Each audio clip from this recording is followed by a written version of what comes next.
what I'm saying is these are cars that have been altered. These are cars that, like, you take racing parts, you put them into it. Absolutely. These are not stock cars, but you and I could drive them. Well, I got one of those. You do? Good for you. I got to get one. Hello everyone and welcome to MMA Start to Finish. I'm Julian and this is Matt. Howdy. Now if this is the first time you're stumbling upon this channel, you may ask yourself, what is MMA Start to Finish? Well, we are a show that attempts to go back and chronologically watch every UFC, Pride, WEC, and Strikeforce event. Keyword on attempt. Attempt, yes. There's no guarantee that we will not be struck by lightning and killed before we reach the end of this project. It's a little bit of a weird mix-up for this show. Like I said, we're going through all of these chronologically using Fight Pass. Well, Fight Pass is kind of borked for UFC 17, which is what we're going to be talking about today.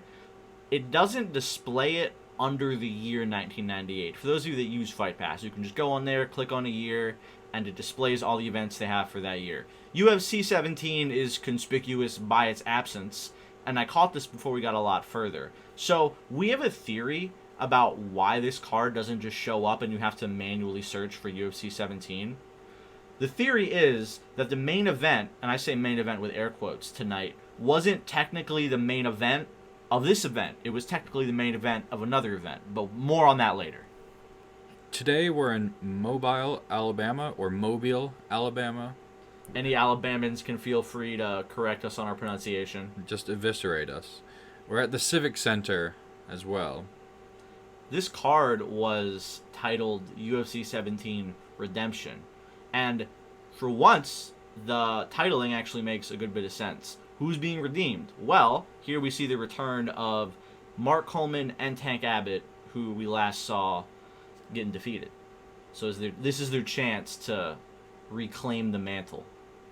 I feel like it's also kind of fitting for the sport in a way. They've been labeled as cockfighting. Oh, yeah. Cockfighting. We are firmly in what people affectionately call the dark ages of MMA in the UFC. Yeah, and so they're trying to redeem themselves a little bit just by, like, not being canceled. Yeah, being legal. This event actually started with the definition for redemption being showed. At the very beginning, they showed the definition of redemption. Oh, you mean that literally? Yeah. Yeah, they literally showed the dictionary definition of redemption, which is, honestly, I'd expect that more from Pride. It seems very dramatic. It was very dramatic in that they didn't even have music playing. It was just like, dead air. Yeah. So after they introduced the fighters and told us we were having a middleweight tournament tonight, which you can see the bracket for on screen now, they, I don't know how I wanted to characterize this. I guess, like, an impassioned plea to, like, keep the company afloat.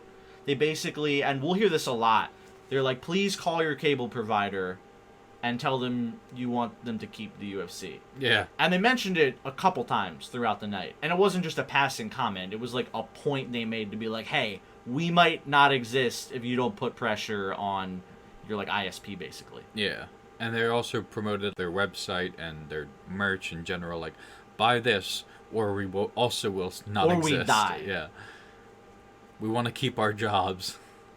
We also saw Andy Anderson in the background. Yeah, that was very weird. We have done no digging to confirm this. Not that I imagine Andy Anderson's appearance would be, like, documented in a paper or anything. Yeah. But this is a very distinct-looking man, the owner of, if I'm not getting my stories crossed, the Totally Nude Steakhouse.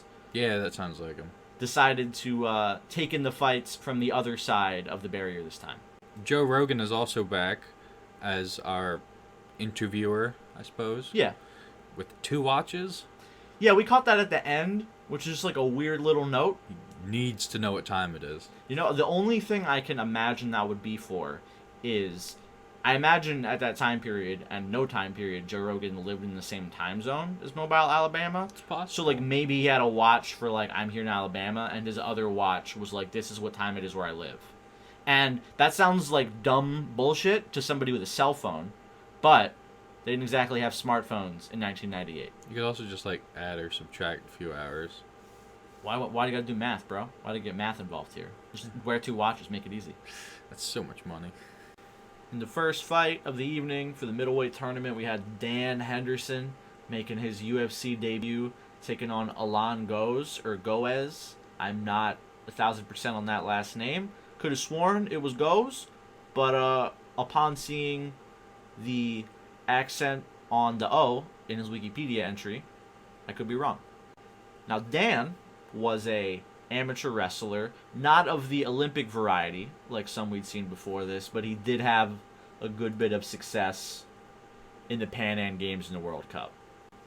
Alan has, compared to some of the other people we've talked about on the show, not a crazy story, but an interesting story for sure. Apparently started practicing jiu-jitsu at the age of 7, was taken into the Carlson Gracie team at 12, and got his black belt at 18, which is nuts. That's incredibly impressive. Yeah. He's achieved more before he was like legally an adult in the U.S. before a lot of people do in their entire lives. Yeah. That's real sad. Yeah, I mean, it's true. So both these guys are grapplers, but Alan starts out the fight around the 2-minute mark by actually dropping Dan with a punch, impressively enough. And then Dan, from his butt, was actually able to secure dominant position. He went for a leg lock when Alan went in, and then after he realized that leg lock was not going to work, he obtained top position, and from there delivered some ground and pound. After dropping some elbows into Alan's back, Dan decided it's time to get up, and so he let Alan stand up. But Alan ended up dropping Dan and then kneed his face when he was on the ground. Yeah, I couldn't tell if it was like a kick or a knee, but either way, it was an well, actually, it does matter if it was a kick or a knee, because apparently knees are fine. We saw that later. You can knee to the head of a downed opponent, but you can't kick to the head of a downed opponent. I think I thought it was a knee, but it was a kick. Yeah, so the kicks are a no-no, but if you want to blast somebody full force with like the second hardest part of your body, be my guest. Yeah. So this illegal Pride-esque soccer kick did not get Alan more than like a warning. Yeah. Not that they really had a good system in place to deduct a point or anything back then. If you saw that now, a dude would probably either just get DQ'd if the guy couldn't continue, or at bare minimum should have a point deducted. And hearing what the crowd was chanting, which I think was just Alan's name. I thought they were mad because they just wanted them to keep fighting. Yeah. And so I'm thinking like because they were chanting his name. Oh, do you think this crowd knows the rules at all? Well, no. What I'm saying is, I think because that they were chanting Goez's name, and he was the one who threw that illegal kick, that they were more like, keep doing that. Oh, yeah, they were like, why'd you stop him? Yeah. Like, let him continue. They weren't mad. Not like, now if you saw an illegal kick like that, the crowd would react negatively, but it would be because, like, hey, that's bad, don't do that. Yeah. Back then, they didn't know that was illegal probably, so they were like, why did you stop the murder in progress? Please allow this to continue. This is what I'm here for. I'm here to watch death. So no point was deducted. They just continued on with the fight, which was basically just the same couple of events played out over and over again, where on the feet, Alan looked pretty decent, and on the ground it was a lot closer, but Dan had top position a lot and landed some pretty good elbows. Things would go into overtime. And in overtime, a couple weird things happened. Alan started to realize that the leg kicks he'd used early in the fight were a good idea and went back to that a couple times to pretty good success. And then also at like the 2-minute mark of overtime, his glove came off, like almost completely. Yeah. And the thing I noticed is they didn't really stop the time. Yeah. So they lost like a good 30 seconds of fight. And this is an overtime where you only have 3 minutes anyway. Yeah.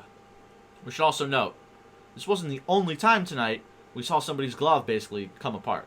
Yeah. So perhaps the dark ages of the sport, not exactly the funds to invest in good glove technology. No. Eventually they both ended up on the ground, and the ref decided that they were spending too much time on the ground in this short overtime. It was a little bit of a quick stand-up, but I guess given the overtime, yeah, he wanted to get in there. Yeah, he stood them up. Meanwhile, there's like 10 seconds left in the fight. So by the time they both get to their corner, there's like 3 seconds left.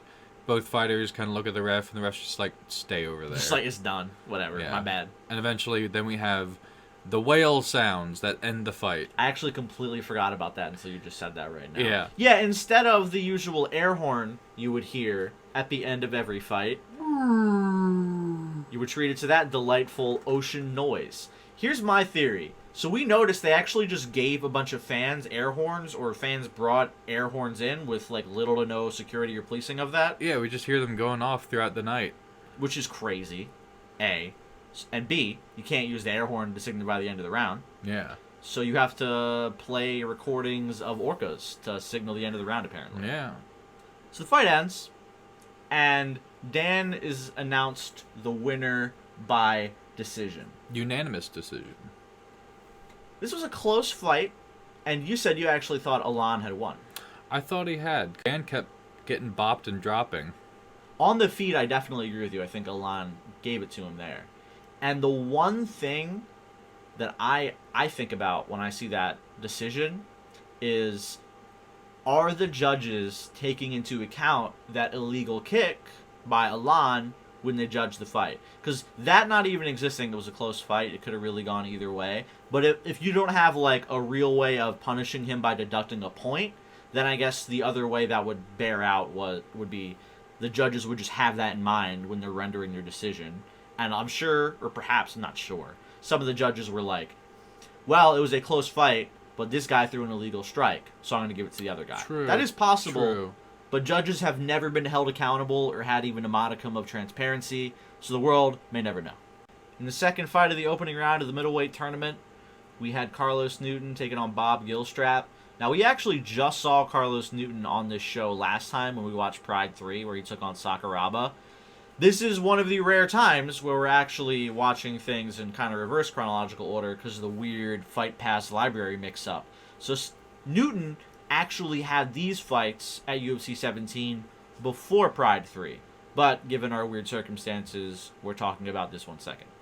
I'd like to give you some interesting information on Bob Gilstrap, but the most interesting thing about his Wikipedia is that his listed name is Robert Gilstrap, and in other names it has Bob Gilstrap. Yeah. Which is kind of hilarious. I don't see why it's needed. Got to make sure you have all the details on Wikipedia. Yeah. While the first fight in the tournament went to decision, this fight was very different, ending in 54 seconds. Carlos scooped up Bob, dropped him down into side control, attempted a couple submissions, went for like an arm bar, a triangle that didn't work, before at that 54-second mark eventually locking in this triangle here.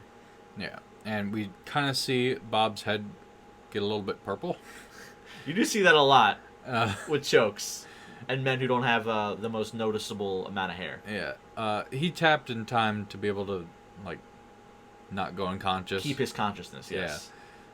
So Dan puts in this grueling effort against Alan, and Carlos wins in less than under a minute. And now these two gentlemen will fight each other later tonight. I know we say it every show, but perhaps the tournament is not exactly a meritocracy. Mm-hmm. Perhaps there are some flaws with this tournament format. We should note that according to Wikipedia here, this is the second to last ever UFC event to feature the tournament format at all. We've been seeing them kind of like phase it out by having shorter tournaments, and also they've learned to not have the tournament as the main attraction. Yeah. Because certain big money fights that people want to see are Don't not happen. Yeah, they're gonna fall through. People keep breaking their arms and ribs and all that stuff. I will not be sad to see the one-day tournaments leave. We will see tournaments again in the show. A lot, actually, especially when we get to like the Pride Grand Prix and stuff like that. But these promotions eventually smartened up and held their tournaments over multiple nights instead of one night. Up next, we have one of 3 heavyweight, and they're still calling them super fights. It's just, for the uninitiated, just a fight that has been booked like a normal fight and is not part of the tournament format. It's basically all super fight means in the UFC in 1998. Especially this fight, where neither of the guys are necessarily huge names. It struck me as, like, I guess odd. Not that this fight happened, but that it wasn't a part of the tournament format. Yeah, because it's not like 2 big names. Yeah. These are just people. And the way they've been I guess moving to this point is you like build up your name in the tournament, and like once you're accredited through doing well in a tournament, 'cause you don't have to win to like get a big name. Like Tank never won, you know what I mean? He never won the tournament. Yeah. But he's like one of their most marketable people in this time period. Oh yeah. So you like prove yourself in the tournament before you get a super fight. But both these guys, if I could be wrong, I will double check this, but I believe they're both making their UFC debuts. I think that's accurate, actually. I think they're both making their debuts. So the first couple minutes of this fight were rather uneventful. They took time feeling things out, throwing some kicks and punches just to like gauge range. And then some weird stuff happened. So Joe was landing a pretty decent combo when Mike decided to oblique kick him like he's John Jones and just sent him onto his ass. And then from there, got a good top position. It was such a brutal... Like, all these hits are brutal. But, like, just kicking him in the stomach is so rude. The word I'd use is disdainful. I was like, what are you fucking doing? You're trying to punch me? Get the fuck... Like, it seemed like such a dismissive kick. Like, get the fuck out of here. Yeah. Once he was on the ground, though, Joe didn't exactly stop trying to be offensive. He went for a leg lock, but it was rather ill-advised because he ate some pretty gnarly ground and pound. Eventually, Mike decided he was done beating Joe's face and let him get up while he was staring down at him. But we had to stop the fight because the gloves suck. Gloves fucking suck. So we had to go fix the gloves again, get them... Were they even taping them at this point? Didn't matter. Yeah. Apparently doesn't matter. So either new gloves or whatever, they fixed it and got back to the fight. Mike was going ham with hammers on Joe's face, I guess to retaliate for what was happening before. Just when it looks like this fight is going to decision, at the 11-minute mark, roughly, Mike gets Joe in a Kimura. And unlike a lot of the submissions you saw back then and now, where you can like sort of see things play out in stages, this just like happened immediately. They were just on the ground, and then all of a sudden, it's Kimura, fight's over. Yeah. We actually had to roll it back because we missed it. It happened so quick.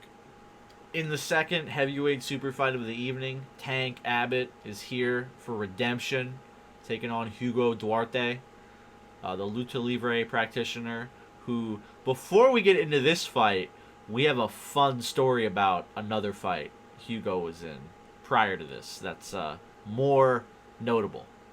So I'm just going to read from the Wikipedia entry to you.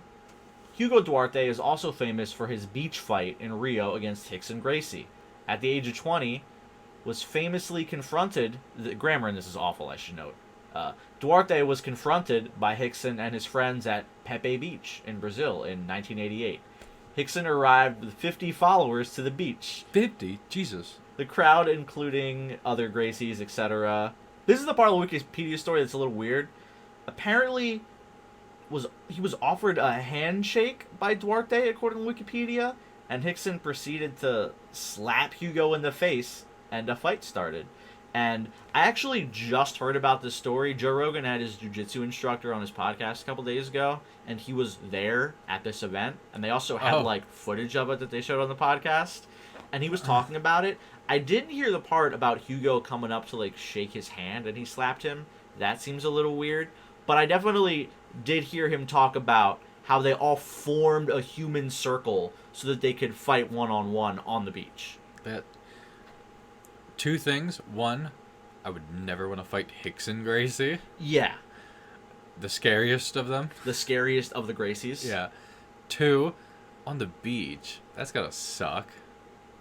Not fun. All that sand. Oh, getting in your eyes. Yeah, and there's no rules this time. There is honor, though. There's high levels of honor. I guess. Apparently, well, when you slap a dude in the face, I don't know how much honor's going into this. It's a very good point.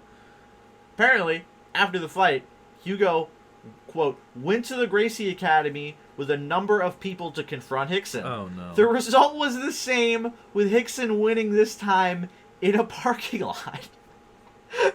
They would have disdain for each other for years. The fight was taped by a few individuals, including Taurus. The Gracie family would go on to market the taping of the event in their self-defense videos. That's hilarious. Oh my god. These are both two super uncomfortable places to fight. I guess there's not a whole lot of comfortable places to fight, but like a parking lot. Not a proper venue for combat. When I think of parking lot, I think of like an asphalt parking lot. Yeah. And then Brazil, that's hot. Can you imagine like being on your back in guard on like hot asphalt? So that is the story pre-fight of Hugo Duarte. And if you're wondering why they got in this fight, I did mention Hugo Duarte is a lucha libre practitioner, and if you watched the show before, you're well aware of the rivalry Jiu-Jitsu had with lucha libre back in the 80s and 90s that culminated in gunshots being discharged at an MMA promotion. But that's a story for a different day. There's some bad blood between them. Unfortunately, the fight itself, not as interesting and dramatic as the prologue. Hugo made some, I guess, sloppy mistakes in this fight against Tank. Yeah. So he went in with a takedown attempt early that was successful, and immediately you're thinking, oh no, a man who can grapple has Tank on the ground, like he's fucked. Yeah. But I guess he's learned something, because Hugo went for an armbar attempt, and it was kind of sloppy. And Tank was able to slip out of that, and from there, took Hugo's back. And Tank is not a man for strangling, he's a man for smashing. So from there, he went with the ground and pound, and this would end the fight, but I gotta say, and I'm pretty sure you agree, Matt, 50 to 60% of those shots were just straight up illegal shots to the back of the head. Yeah, it was just hit in the back of the head, hit the side of his head, hit the back of his head, hit his shoulder, hit the back of his head, over and over, and Big John's just watching it. Yeah, it was like illegal shot, legal shot, illegal shot, legal shot, illegal shot, illegal shot, legal shot, legal shot. It was back and forth, and there was not the best enforcement of what were fairly certain or even rules back then that prohibit strikes to the back of the head. After this TKO victory, Tank would sprint out of the octagon and just leave. Yeah, he just left. No post-fight interview for Joe Rogan. Tank has left the building. I feel like we've gotten a little looser on some of these rules. Yeah. They definitely, if not flat out changed some rules, they've loosened the enforcement. Yeah. I guess because they realized that the people watching are more like, just keep going unless it gets kind of ridiculous about it. And I don't know if we want to get into this here or wait for the main event to talk about it, but the main thing we're referring to is cage grabs. We've seen that in the previous events, too. Yeah, so we'll save it for the Frank Shamrock fight. Sure. So for those of you that don't know, back in the 90s, at its formation, the parent company of the UFC was SEG, Semaphore Entertainment Group. Like most, big corporations, they don't just have their money in one place, they have it spread throughout. Apparently, outside of marketing human cockfighting, according to John McCain, they also marketed what the dude called, and I'm quoting him right now, Ultimate Fighting Championship for cars. Yeah. Which doesn't make any damn sense unless it's like a destruction derby. But I get what he's trying to say. Do you remember what the conceit was for this event he was marketing for like 5 minutes? So they seem to go into it about American-made cars. This is an event taking place in Detroit, by the way. Yes. American-made cars with some upgrades. They're not going like F1 levels. Yeah, they're not stock cars. But they're trying to like get to what a car enthusiast might have. Yes. Something street legal. Versus Japanese import vehicles with the same kind of upgrade tier. So, an interesting conceit. I'm not really a car guy, but that's kind of a cool concept. You made the point on the broadcast that the demographic for the UFC and for like car stuff, especially back then, basically the same demo. So they're definitely marketing toward the right people. Yeah. You're going to get people who are interested in both. Even like, I wouldn't make my mission for the day to like watch this event, the car thing. Yeah. But if I was a citizen in Detroit, I'd go see it. Yeah. It's interesting, especially for the time where it's like, oh, these new Japanese cars. And and we've done no research on this because, let's be honest, not that important. But they marketed it like, from the people who brought you the Ultimate Fighting Championship. Oh, yeah. Car stuff. Yeah. And now it is time for the finals of the UFC 17 middleweight tournament. One of the last tournament finales for the one-night tournaments we'd ever see in the UFC. We would be joined by Frank Shamrock on commentary. Which was kind of cool because this was the middleweight tournament, so you'd have to assume that the winner of this tournament would be poised to take on Frank in the near future for his title. Although I will note, now that I just think about it, weird and kind of nuts that Frank did guest commentary on the same night he was defending his championship.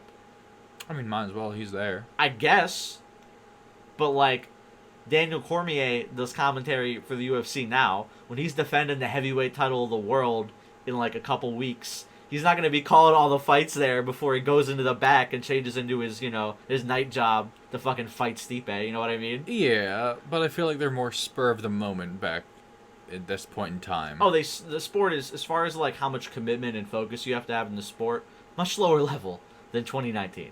Yeah. This fight opens up very similar to the way Dan's first fight opened up, with him getting punched in the face. But, once again, Dan actually capitalized off of him getting hit. And after an early strike by Carlos, a scramble would put Newton on his back.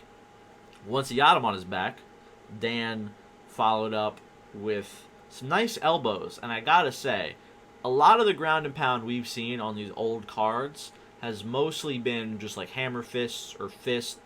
Dudes don't have, I guess, the mean spirit yet to just elbow each other into the sun. I love it. Dan decided it's time to unleash the hardest part of the human body and start using that on the ground.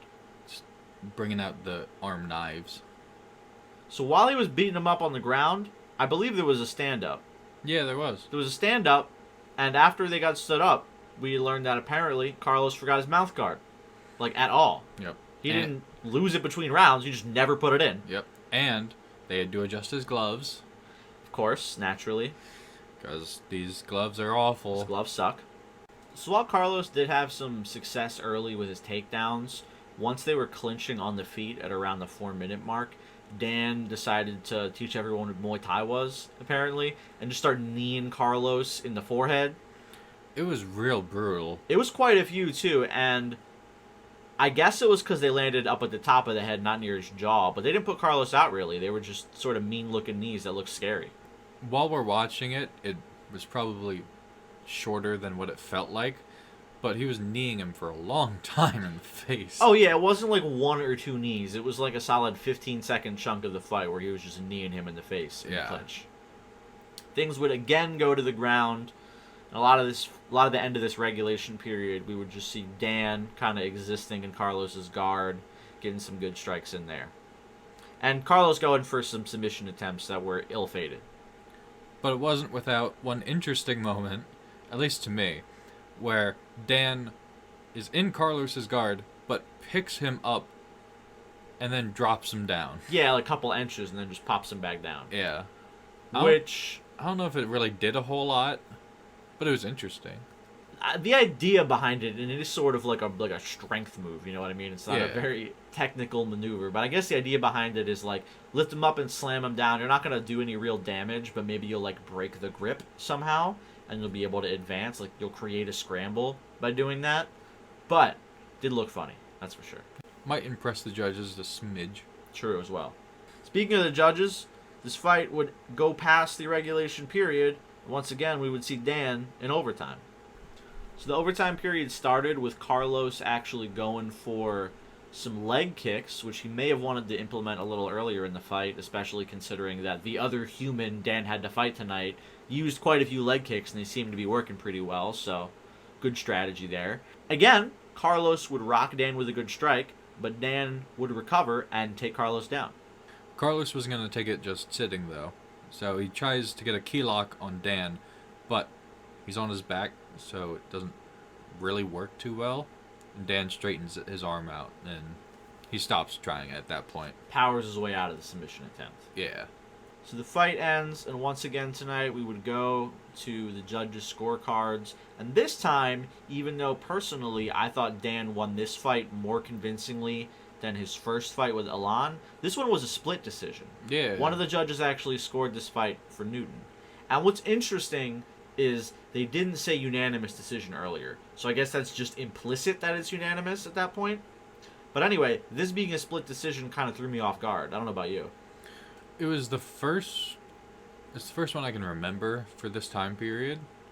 We might have had split decisions before, but I'm saying just as far as like watching this fight, did you feel like it was that close? I didn't feel like it was as close as the first one Yeah. that Dan had.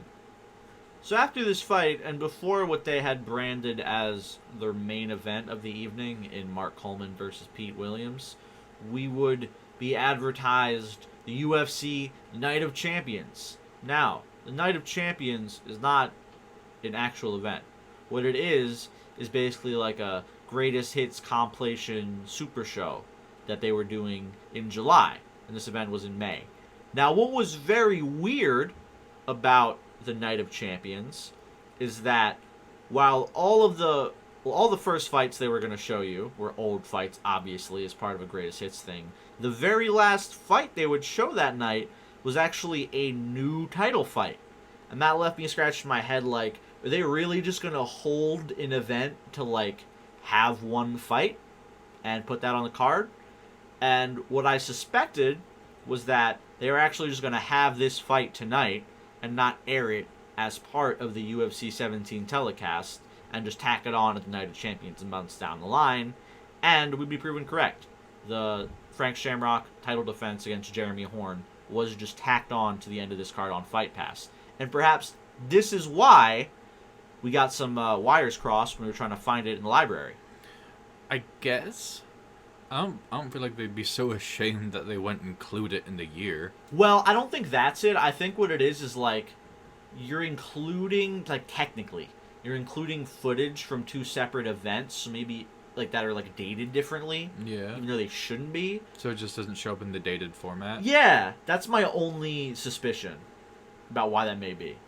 But yeah, it's not great to see them, like, almost beg. Yeah, after this Night of Champions announcement, once again they would go into, like, please keep our sport alive mode. And they also announced that Jeff Blatnick had been declared the new commissioner of the UFC. And there's a little note on Wikipedia about how once he became commissioner is when the whole, like, alright, let's make this a sport thing began. Like, less of a freak show, we definitely want this to be a sport. Apparently he encouraged media and commentators to definitely use the term mixed martial arts as opposed to reality combat or no-holds-barred fighting. We'd heard them call stuff mixed martial arts before, but this is like the official coronation of the term for the sport. Tank was redeemed. Now it is time for Mark Coleman to seek his redemption, taking on Pete Williams, originally scheduled to take on Randy Couture, who I believe they said pulled out due to injury. Yeah. So taking on the young 22-year-old, fresh out of the Lion's Den, Pete Williams in his stead. I don't think either fighter really felt like they were fully prepared. Pete said he took this fight on short notice. They didn't specify how short of a notice, but with what we're dealing with, probably no longer than like a month. And the other thing you got to factor in is while Mark also technically took this fight on short notice, he was training for a fight. So yeah, he's training for somebody else in like a different skill set, but he's like in camp training for a fight and just has to kind of change things for a different person, but he's still training. Whereas Pete, I don't know what he was doing when the phone rang, but he didn't say that he had another fight lined up for this card, so he wasn't like in camp training to take on Mark. Yeah, and or anyone. And Mark was recovering from a knee injury. They mentioned that in their bullet points. Yeah, I think that was what prevented him from taking on Maurice in the rematch at UFC 16. As you would expect from Mark Coleman, he opened things by shooting for a takedown, and he was successful. He ended up taking Pete to the fence, where he picked him up, and Pete would hold on to the top of the fence. Yeah, he like sort of hung his arm over the top of the like padding. He didn't grab the actual cage. He like put his arm over top. Yeah. Which, even with the weird rules we're working with right now, is like a definite no-no. Big John did say, like, stop that. Yeah. Which is, it's valid. You can't, like, I guess you can grab the fence. You can't climb the fence. Yeah, that's in a the good way fight. of putting it. So Pete went for an armbar attempt that was unsuccessful. Because Mark, he was somewhat deep in that armbar. Mark just decided, I'm going to punch you real hard in the face. And it got him out of it. It was super effective, I'd say. We heard not his head hitting the floor, but his hand hitting... That dull thud sound you always hear with ground and pound, where their head doesn't have anywhere to go because it's on the floor. Yeah. So it's just like a... Ding. Yeah, that was a real bad one. Very scary. Those pythons he's got for arms. I would not want to be underneath Mark Coleman. Phrasing as well.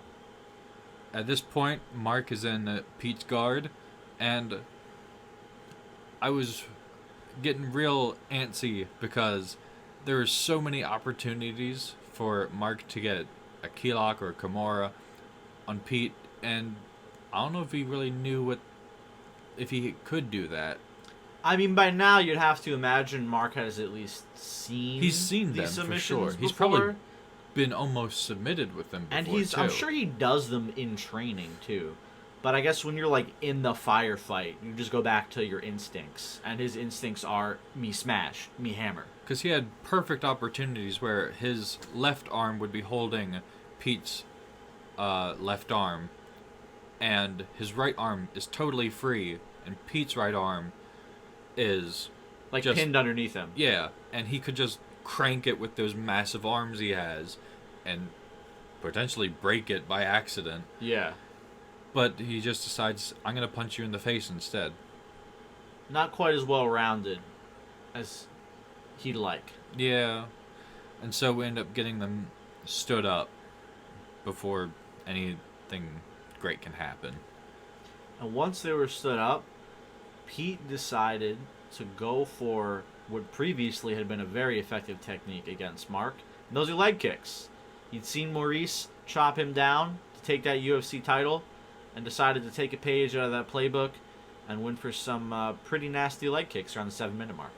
Which is double effective since Mark's recovering from that knee injury. Yeah, he just had knee surgery probably less than a year ago. Yeah. Which is kind of nuts. It's a weak point for sure. And in my eyes, it looked like Mark has some small calves. Perhaps skipping leg day is Mark Coleman. So this fight would exit the regulation period. But before that happened, Mark clinched onto Pete's back, but not to go for any choke attempt or even like really a takedown. He just sort of crowded him and then came up with some shots from like underneath and behind, where he sort of just teed off on him for a couple seconds there toward the end of regulation. So we'd continue into overtime with Pete's leg kicks to further disable Mark. Yeah, and we could see once again those big muscles of Mark are very impressive, but they're not excellent for cardio. And we saw again Mark running on E. After going downstairs with those leg kicks, Pete decided, Let's change levels. went upstairs, and mind you, with fucking shoes on because it's the 90s, head kicked Mark Coleman, one of the most iconic head kick KOs in UFC history. One that definitely stands out because he's fucking nailing him in the mouth with Reeboks on. Deleting his face. It's just like the optics of it are so crazy. Like, people were just showing you MMA highlights, and you saw a dude with shoes on kick this giant muscly man in the face. And he goes down. Be kind of wild. Mark was not redeemed, unfortunately. Yeah. Tank had his success, I will note, against not quite as stiff competition as Mark, it would appear. But Mark, unsuccessful here against Pete Williams. On the bright side, though, holy shit, if you're Pete Williams, you weren't even on this card. You came in on short notice to replace Randy Couture to fight Mark Coleman, and you head kicked him. Which, I'm pretty sure, at least in the UFC, I know for a fact to this point, Mark Coleman had not been knocked out before. So you're the first dude to KO Mark Coleman. impressive shit for somebody who's 22 years old. Yeah. You get to say, like, see this giant muscle of a man? I knocked him out. I made him go to bed. He was able to walk out of the octagon with a little bit of help. So it wasn't like a horrible situation. Yeah, thankfully, there's no risk of, like, actual serious injury aside from, the CTE you get from every MMA fight. Yeah. But, Mark left the octagon under his own power. And even though he was not redeemed today, this will definitely not be the last we'll see of Mark Coleman on this show and in the UFC. So now we're on to the weird portion of the evening. So we talked about earlier how they were advertising this Night of Champions thing with Frank Shamrock and Jeremy Horn in the main event for Frank's title. Well, like we said, they had tacked on Fight Pass that fight, which took place on the same night as this event anyway. I guess they downgraded in equipment between Mark Coleman fight and this fight, because the footage we've had so far tonight looks like normal footage you'd expect from like 90s cameras, but once we cut into the Frank Shamrock Jeremy Horn fight, we had like CCTV footage of the proceedings. You can even see it in this screenshot. The quality is less. Yeah, and it's not just my internet being bad. This was just the actual quality we were presented with. I want to say it's because they took someone's... Maybe they didn't record it? There's no way they didn't record it. Well, there's no way. They had to have recorded it at some point, but maybe they lost the footage. You tell me this is like found footage? No, but it's like camera angles you see in every fight. It's not like some asshole in the crowd. No. Like someone else, like VCR'd this, and then they just had to take I see what you're saying. So this is like a recording of a recording of a recording. Yeah. Recordception, if you will. That's what happened with the moon landing. That actually makes a lot of sense. That would also definitely explain the degradation of the footage.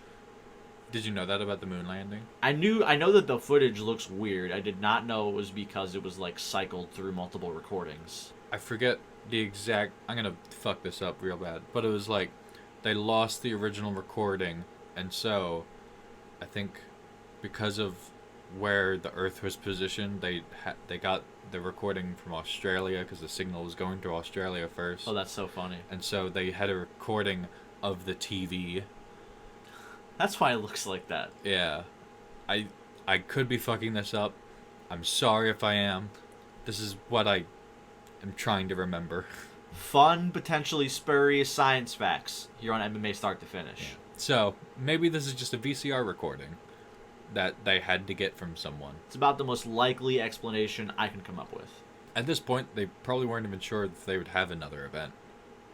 Things were certainly not on the most stable foundation in Yeah. 1998 for the UFC. Like, I know I said before, oh, this is probably the lowest point. This might be the lowest point. This might be rock bottom. Yeah. We didn't even have a buy rate for this. No, we haven't had a buy rate for a little while now, but we don't even have attendance figures for this, which is kind of nuts. So hardcore MMA fans will recognize the name Jeremy Horn because he is one of very few people to have been in over 200 professional MMA fights, which is fucking crazy and definitely unhealthy. This was his UFC debut, taking on Frank Shamrock. And I'm looking at it now. We thought Pete Williams had quite the opportunity at 22 to fight Mark Coleman. Well, Jeremy here, the same age, fighting Frank Shamrock for a world title. Jeremy would make the most of his opportunity here, and very early on in the fight, actually obtained the mount over Frank Shamrock. And just a couple seconds into this fight, or rather a couple minutes, like a minute in, this would become to this point the longest fight in the UFC for Frank Shamrock. Because you have to remember, when he won the title against Kevin Jackson, he beat him with an arm bar in less than a minute. And then at UFC 16, spoiler, you can go see the footage of him getting dropped on his brain on our coverage of UFC 16. Knocks out Igor Zinoviev in less than 30 seconds or so. After being in the octagon for 2 minutes against Jeremy, new territory for Frank. So nothing really serious or implicative happened during the mount, except there was some leg locks exchanged by these guys. Frank had the best opportunity at the time, but even he didn't get a good one on him, on Jeremy. and they both tried to scramble around. They're fairly active for being in the same position. You could tell both these guys had experience in grappling, like a lot of experience in grappling. It wasn't even just like hitting each other. They were like moving around the mat in the same position. Yeah, there was a lot of scrambles. But no one really advanced, and eventually they got stood up after about 3 minutes of this being the same thing. But Jeremy would get back into mount. And at this point, me and Matt are going, oh shit, maybe Frank isn't this unbeatable Goliath. And Frank decides, fuck you, and flips it so that Frank is in Jeremy's guard. Ever the savvy veteran, Frank Shamrock. Frank then goes for a guillotine, but doesn't work. So they just end up with Frank in his guard. Now, Jeremy would obtain mount again for a third time. But in such a way that I've not seen yet, and it was kind of amazing to me. Jeremy was in guard, then he went to half guard, then he went to side control, then he went to north-south, then he went to the opposite side control.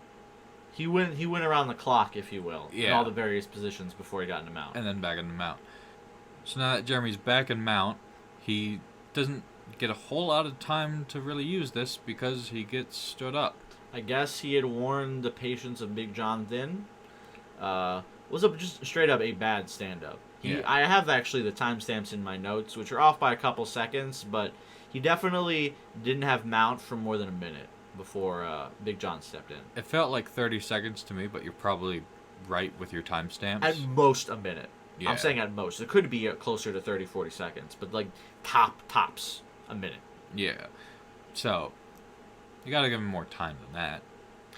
Jeremy decided the ground was where he wanted this fight to be, and after being stood up, tried to take Frank down again. But Frank decided he was going to hold on to that fence for dear fucking life. With full Jesus Christ pose, his arms spread, grabbing on for the whole world to see the fence. Yeah. Now, me and Matt are kind of like frustrated and confused pulling our hair out, because the cage grab rule has been enforced very differently.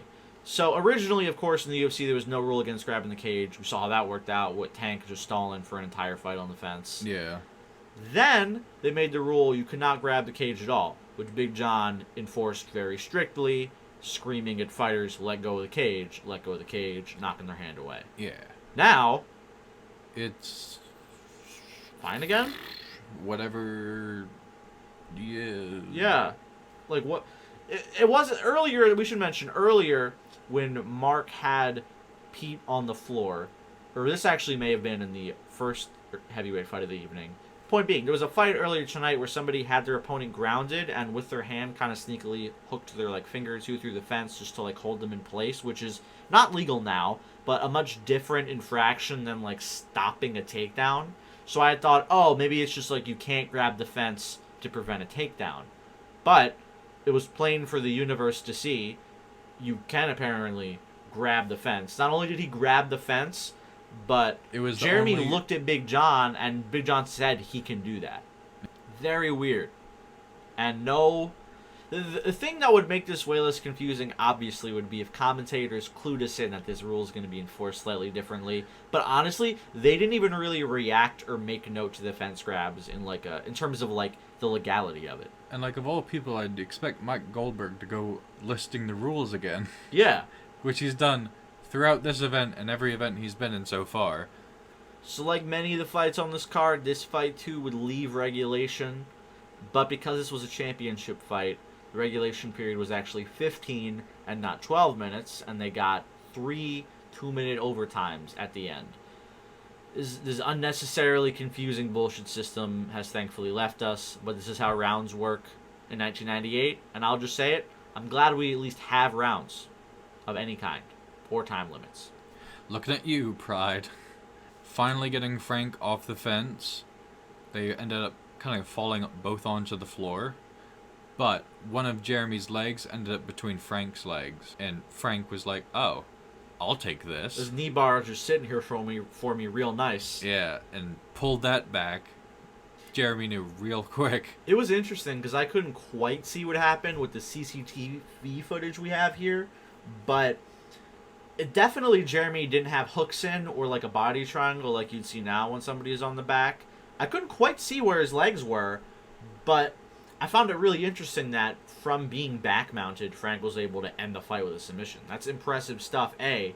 And B, going into the fight bank in my brain, I'm trying to remember another time I've seen a dude grab a leg lock from back mount. And not like he has back mount. He's in back mount. You know what I mean? And you could tell Jeremy's been in a leg lock before, because as soon as Frank grabbed that, he was like, oh, I know what time it is. I'm tapping. Yeah. I'm not getting my ACL blasted for like $500. I will say that I don't think Jeremy had like a super hard grip on Frank. Watching the slow motion replay of this, they were both kind of like loosely on each other. Yeah. And so Jeremy's leg swinging between Frank's legs, the opportunity was just there. And had Jeremy had a tighter grip on Frank, Been more compact. Yeah, Frank would not have had the ability to lean down and grab onto that leg to pull it up. This is the second time in as many shows where we saw somebody have somebody's back, but not be super compact with it, and got taken advantage of. Last time it was Sakuraba and Newton, and now here in the UFC, 2 knee bars made possible by unsecure back mount. Frank successfully defends his middleweight title, and it's funny to think about because the sport's so early. Every time stuff like this happens, it is history. Like, Frank, at this point, is the longest reigning UFC champion of all time. Even if it's only Like a year. Yeah. Like 6 to 8 months. He's still the longest reigning, most title defenses by stop it, all that good stuff. Early on, Frank holds all the records. So up next on MMA Start to Finish, we're going to be talking about Pride 4. Now, normally it would actually be Pride 3 since we're going chronologically, but given the switcheroo we mentioned earlier, we've already covered Pride 3, and we'll be covering Pride 4. Should also note that we're going to be a little bit between shows. I'm going to be heading out on a little vacation, so we're going to have a slight hiatus. Nothing huge, like a month. These are not contemporary subjects to begin with, so us taking a huge gap should not be a huge deal. But for those of you listening in real time when we drop these videos, A, we appreciate and love you, and B, we'll be gone a little longer than you. So until then, thank you guys for watching. If you enjoyed the video, please be sure to hit the like button, leave a comment telling us what you thought of UFC 17, and we'll see you next time. Bye, we love you. Oh, you're joining the UFC? You gotta fight him first. He fights everyone who joins. He's the gatekeeper. Yeah. Dude, what the fuck? Look at his record. On July 26, 1996, he beat up Nate Schroeder.